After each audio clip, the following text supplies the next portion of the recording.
When finishing a crochet blanket, it's always a good rule of thumb to add a round of single crochets to either clean up those edges or use it as a foundation border. But those side edges can be pretty tricky as far as making them look even and clean.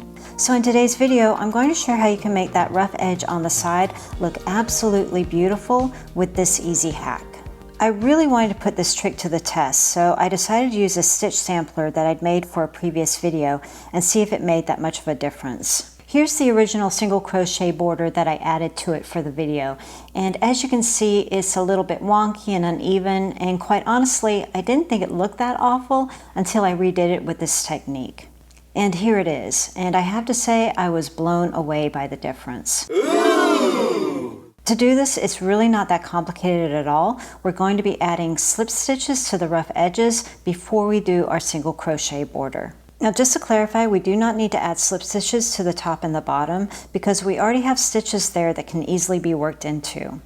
So step one, you want to use the same color yarn that you'll be using for your single crochet border. And I'd also recommend that you go up at least a half to a full hook size larger for your slip stitches than what you'll be using for your border. We want to make these slip stitches very easy to work into, and this will also help your stitches from puckering. Now if you don't have a larger hook, just keep this in mind that you want to make sure to keep your stitches nice and loose.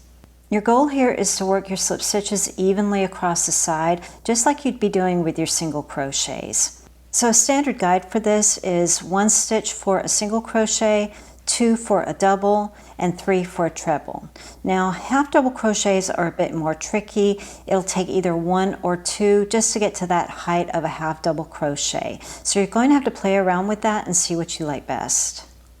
Fasten on into the first stitch, and the important point here is to work your slip stitches into the front loop of the stitch or the top stitch, however you want to word it.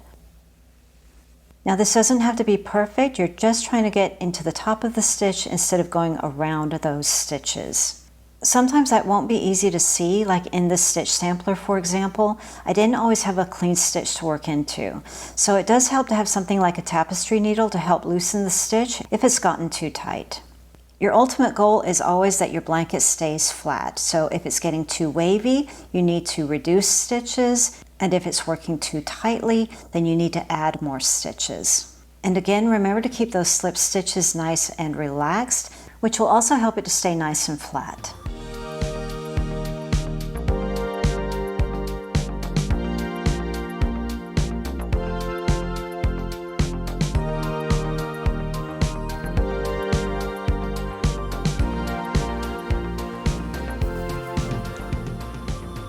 When you reach the last stitch, fasten off and repeat on the other side. Now if you don't want to have these knots on the sides, you can undo them. I'm going to leave them here, but you can do that and just weave them in later.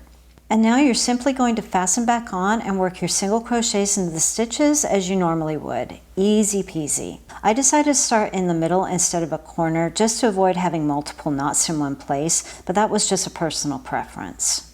Quick note here for my corners, I like to work 3 single crochets. That is including those stitches on the side, so that's 3 total. If you find that's too tight, then simply add more.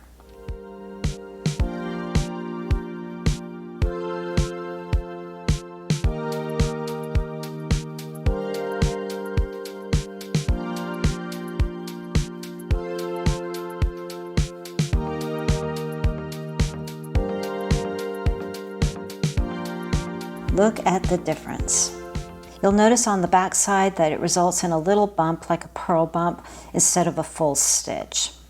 And just for comparison, I found another sampler that had the original single crochet border on it, and boy, what a difference. I think you can really see it here. I hope you enjoyed the video, and if you did, a thumbs up is always appreciated. It means the world to me. Let me know if you're going to give this one a try, and if you'd like to see another cool trick, check out this video. Thanks for watching, and I'll see you in the next one.